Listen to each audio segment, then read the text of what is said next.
Yes,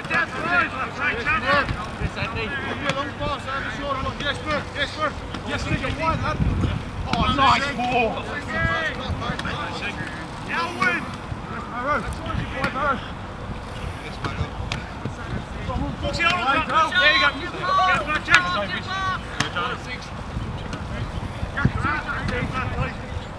Very wide. Yes, that's right. What a ball.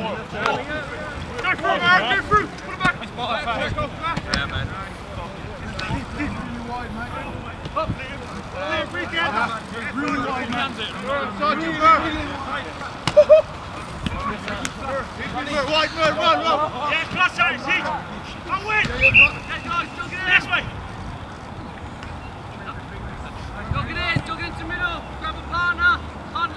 Mako, like you were saying about the emotional statistic, obviously not sure it's going to be difficult after last week, but how do you, is there anything specific you can do to try and does it you need to change to counter their strength?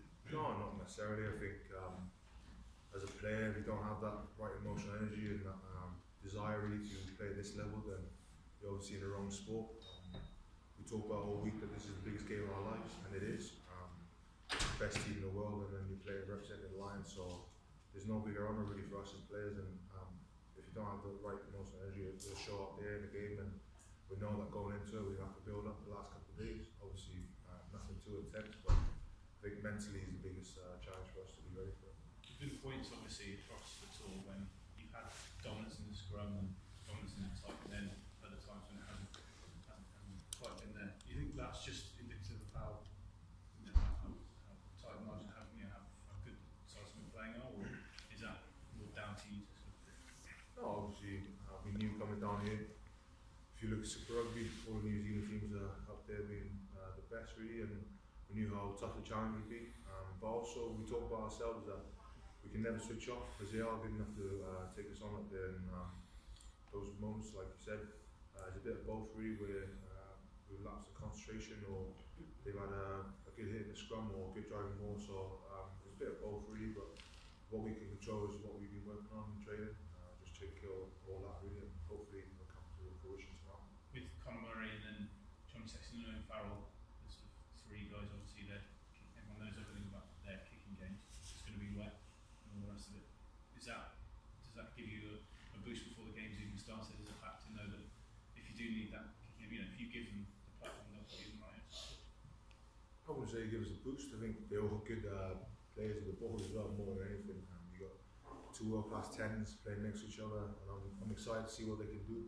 Even though it's wet, I've got every confidence that they'll throw the ball around if it's on to go. So, no, we were very excited about the team we selected. We selected a team where we think we can go out there and play some good rugby, and hopefully we do that. But also, they're very smart rugby players where, depending on conditions and what's in front of them, they'll make the right decision. And for us as forward pack, we know how big a challenge it is because we don't get them the ball, the keen ball they want, and we get a ball up in there. So we don't really want that, and hopefully we can get them that ball they want. So you still want to play even if it's wet, like you say, because obviously at the start of the series there was maybe an expectation from people here that you'd be sort of Group 1, but obviously you've shown already that when you move it, you can stress teams out wide, can't you? So you still stick to that even. Yeah, definitely. We're all good enough players that you play what's in front of you, and if they got 5 people in the backfield, then you're not going to kick them the ball because they are very dangerous coming back. So we've got to play what's in front of us, and in some certain games we kick more than others, and some we haven't, and that's all just depending on how the game's flowing really. And we've got some key decision makers there who will make the right decision for us, and like I said, got every confidence that if it's on to go out wide, then they got the skills to do so. Mako, Brodie Retallick mentioned it, I understand the officials did as well, that the pace and intensity of the game last weekend was a cut above Bledisloe games, rugby championship games. How much of a challenge did you find it? Yeah, it was quick, but not just quick, it was physical as well. And I think as players, it's always a great thing really when you're going into a game not knowing what's going to happen really. And that first 20 minutes you kind of take a break, and when you have a set piece like a scrum or a line-out, you kind of like take a breath and you look around, and for me I just felt like, oh, this is where I want to be really, and that's what we have to be as players. And we talk about it all week, it's not a case of surviving that, it's kind of enjoying that feeling intensity and the wind kind of getting taken away from you. So that'll be the case tomorrow, and I think that even more it's going to go up the next couple of games. So we're excited about that, and I'm looking forward to seeing what happens tomorrow. Has anyone spoken about how maybe it surprised them a little bit, how much work it's going to take this week to get back up to that level? We haven't talked about how much work it'll take to get back there. I think we kind of talked about, like I said, enjoying that level of intensity and that physicality really. And we spoke about it as a team afterwards that we knew that what we needed really as a pack to kind of be the best in the world, with being that intensity and physicality. And as I said earlier, they kind of won that physicality battle, and it's up to us now to kind of make a statement and challenge them. Mako, were the forwards stung by Warren Gatland's sort of suggesting that there wasn't necessarily enough pride in the physical side of the game last weekend? What he came out and said as he reviewed the performance. Did that sting you? Because I wonder whether that was his intention. Yeah, massively. As a person and as a player, we're all very competitive players, and it's kind of him laying the gauntlet down for us, and it's up to us now whether we take that challenge on or we kind of shy away from it. I know personally that when he said that, I wanted the opportunity to go out there again this weekend and kind of prove him wrong really. And I don't know whether he meant it like that, but that's the way I took it.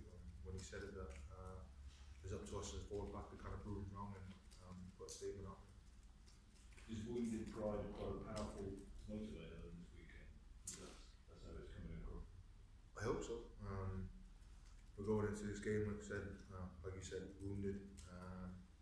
Obviously, a bit of pride on the line with Gas saying about that physicality battle, and hopefully that'll give us the edge tomorrow. But we know, I know that emotionally we're going to be ready for it, and we have to be. It's just about having that discipline alongside that emotional energy. Mako, you talked about tidying up the mauls and also the scrums. When you reflecting on that game last week, were there areas that you guys think that you had the upper hand over the All Blacks? I think the scrum especially was a bit of parity in there, but we know that if we focus on ourselves, that there's a chance there to win, clean the ball, and hopefully kind of get some balls off that. But I think in our maul, when we did get going, I felt like we had the opportunity to kind of drive a few more meters and hopefully get a bit more either penalties or points off that. But it's a case of us staying up there because they did a very good job sacking us, and it's about us really controlling what we can. Mako, there was a bizarre accusation yesterday at the All Blacks press conference that you apparently grabbed somebody by the bollocks in the scrum. Is that the case, or? Well, I can't remember doing that to be fair, but I've seen the video back, like you said, family tagging and stuff like that. But so yeah, they're very supportive. No, I was just trying to keep my bind up. Obviously, we talk about it always as a front row to give good pictures to the referee. Either I bind there or I drop my arm and counting to them. So I'd rather grab them than grab nothing really.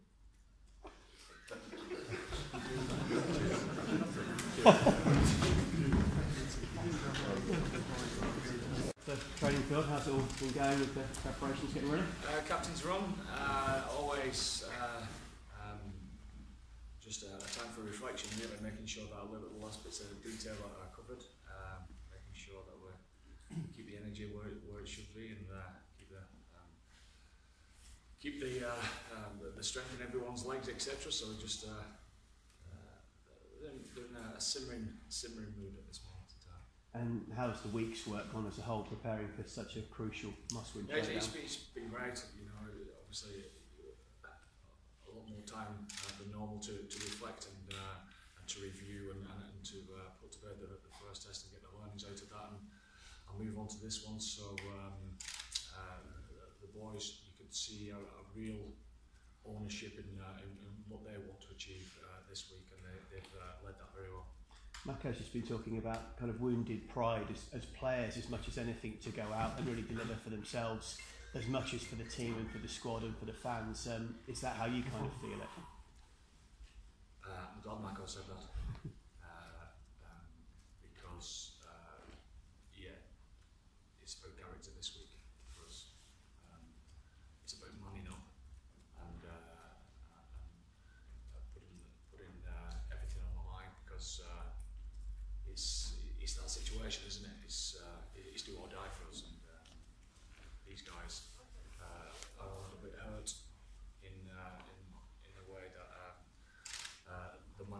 game went about last week, and we'll see what we're made of this week. Obviously, one of the key changes was to bring in Sexton and Owen Farrell as a 10 and 12 axis. Has it required quite a lot of rework defensively, given the likes of what Sonny Bill can bring to the table? No, not at all. It's been seamless. There's a lot made of the axis, if you want to call it that, but it's about the bigger picture. It's about the team. It's about having another experienced voice and eyes and ears out there, and how they make the team function. And these guys have been very close through the last 5 or 6 weeks. It's been seamless. And just finally from me, obviously a couple of other changes as well, but the unity and harmony of those coming in and out, everyone still very much together as the collective, I get the impression. 100%. These boys are strong. They've been tight from the word go, and enjoying each other's company. Also enjoying each other's rugby company and sharing and pulling together, like I said at the start. This week there's a real ownership from the players, and they've led that. Andy, I know no team revolves around one man, but certainly Warren highlighted Sonny Bill Williams as someone that had too much time on the ball in the last test. What can you do defensively? What have you been working on this week to try and deny him that, given that obviously the All Blacks were doing their best to negate your line speed as well? Yeah, they did an excellent job in doing that. I don't think it was just Sonny Bill. I think it was everyone in the team that have played a direct game. Look, if I just concentrated on one player or one way of playing that the All Blacks played last week, then I'd be a fool, because the masters are not doing the same thing twice. Albeit physicality will still be a part of anyone's game in a test match, certainly of this magnitude. But we've got to be ready for all outcomes. And as much as it's going to be a test for the players in terms of physicality, how much does the brain's trust need to be absolutely on form to be able to monitor what they're bringing in, perhaps that opening quarter of the game? It's everything. I didn't think our energy was good enough last week, and we was our worst enemy.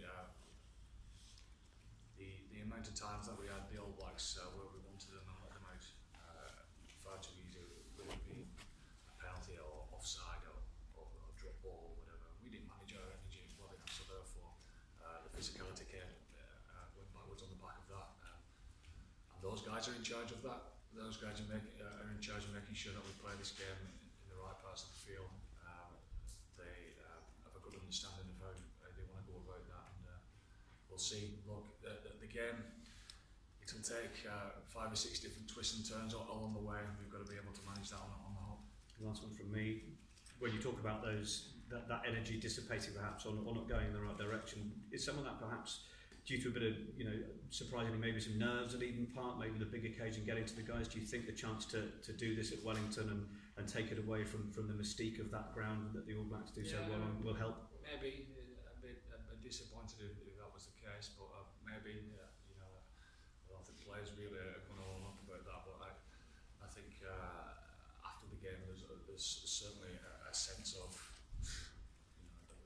we let that one slip. We got back into the game, didn't we, very well, and the All Blacks were under a little bit of pressure, and we let them off the hook. We've learned that lesson. Hopefully we've learned that lesson, and we can give a better account of ourselves this week. Andy, obviously you know Johnny and Owen very well for different reasons and similar reasons, but do you see a similarity in their kind of character and focus? And in you're talking about Sonny Bill, but whoever it is coming at that line, whether you excited to see them work in tandem to do that defensive side as well as the game? Very similar. Both obviously big students of the game. Won a lot of things along the way as well, and I think more than anything, it's how they make people feel, how they make the people around them feel, the energy that they bring. You talk about Sonny Bill and physicality, etc. It's time and space that allows that to happen, and these guys are pretty good. Line speed as well when they're man in attack. And then just in terms of the flip side of that coin is obviously 2 there together hopefully gives you more Yeah, it isn't. That's why I said it's not just about the 10, 12 axis. It's about the combination of the whole team. You know, having another voice, having another vision out there. That is not just all on the 9 and 10. Some teams do it. I.e., the All Blacks do it with Israel Dag this weekend. He'll play short side a lot. He'll come into the attacking game quite a bit, and I think most teams need two guys who's able to do that, and that's what we've gone with this week. And with the similarity in mindset personalities of Johnny and Owen, can that help to sort of offset the fact that they haven't necessarily been on the field that much together? Or do you see you say that, but you don't know what's going on behind closed doors. They train all together. They've been joined at the hip for the last 5 weeks, so they're constantly talking about rugby. They room together, etc. So they live and breathe rugby, and it'll be seamless, I'm sure. Andy, Courtney Laws wasn't out there at training. Is everything all right with him? Yeah, he's fine. Just needs an extra day's recovery. That's all. Is that just from the game? Yeah, as I say, it's a captain's run. There's nothing hard and fast about it. It's about making sure that the lads have got all their energy in the legs and ready to perform tomorrow night. And you mentioned energy a few times there. Is there anything specific you'll be saying about that before the game? Yeah, plenty. Okay, thank you. Just a bit of Andy at the back. Thanks. Thanks, Andy.